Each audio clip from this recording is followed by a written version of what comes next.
नमस्कार.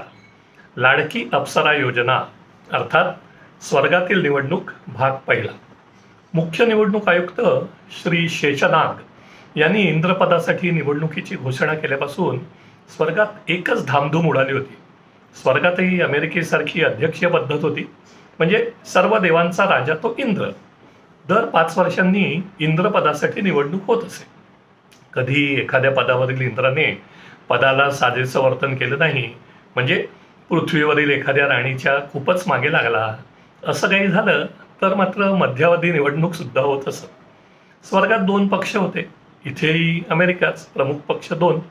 एक महादेव तांडवकर यांनी स्थापन केलेला शैव उग्र पक्ष.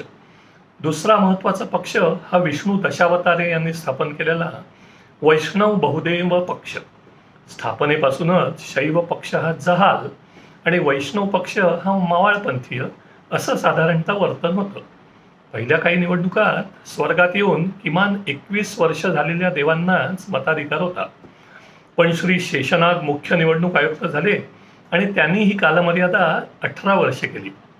त्यामुळे आता दोन्ही पक्ष 18 ते 21 या कालमर्यादेतील तरुण देवांना आणि मुख्य म्हणजे देवींना आकर्षित करण्यासाठी प्रयत्न करत होते. वैष्णव पक्षाची देवी आघाडी तशी मजबूत होती. सरस्वती देवी आणि लक्ष्मी देवी अशा 2 खंद्या देवी त्यांच्याकडे होत्या. त्यामुळे देवी मतदारांची मते वैष्णव पक्षाला जास्त मिळणार हे अगदी स्पष्ट होतं. त्या मानाने शैव पक्षात गण भूत अशा ग्रामीण देवांचा भरणा जास्त होता. त्यामुळेच देवी मतदारांची मते आकर्षित करण्यासाठी त्यांना काहीतरी विशेष प्रयत्न करायला लागणार होते.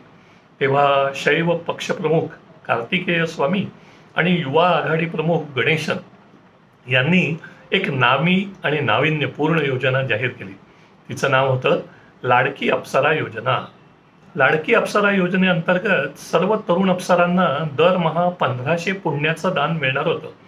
ज्यायोगे त्यांना पृथ्वीवर कोणतंही कार्य करायला न लागता स्वर्ग बसल्या आयतं 1500 पुण्यदान थेट त्यांच्या पुण्य खात्यात जमा होणार होतं. अन्यथा मेनका, रंभा इत्यादी आधीच्या पिढीतील अप्सरांना सतत आपलं पृथ्वीवर कुणा न कुणा विश्वामित्र आदी ऋषीमुनींची तपस्या भंग करण्याच्या कार्यासाठी रवानगी होत असे.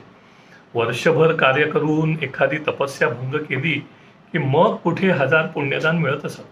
आता तर शैव पक्षाने दर महिना 1500 पुण्यदान, तेही नुसतं आश्वासन न देता प्रत्यक्ष पुण्य खात्यात थेट जमा करायला सुरुवात केली होती.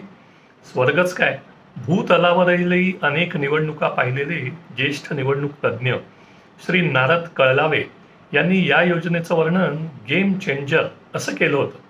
खरोखरीच लाडकी अप्सरा योजनेचा निवडणूक निकालावर काय परिणाम झाला हे आपल्याला कळेलच लघुलेखाच्या पुढील भागात. मिझो विधानसभा निवडणूक दिवस 2024. आजचा बोनस. स्वर्गातील निवडणुकीतही भरपूर प्रचार केला जातो. खात्रीलायक सूत्रानुसार आणि आतल्या गोटातील माहितीप्रमाणे आम्हाला प्रचारात वापरलेली 2 पोस्टर्स मिळाली आहेत.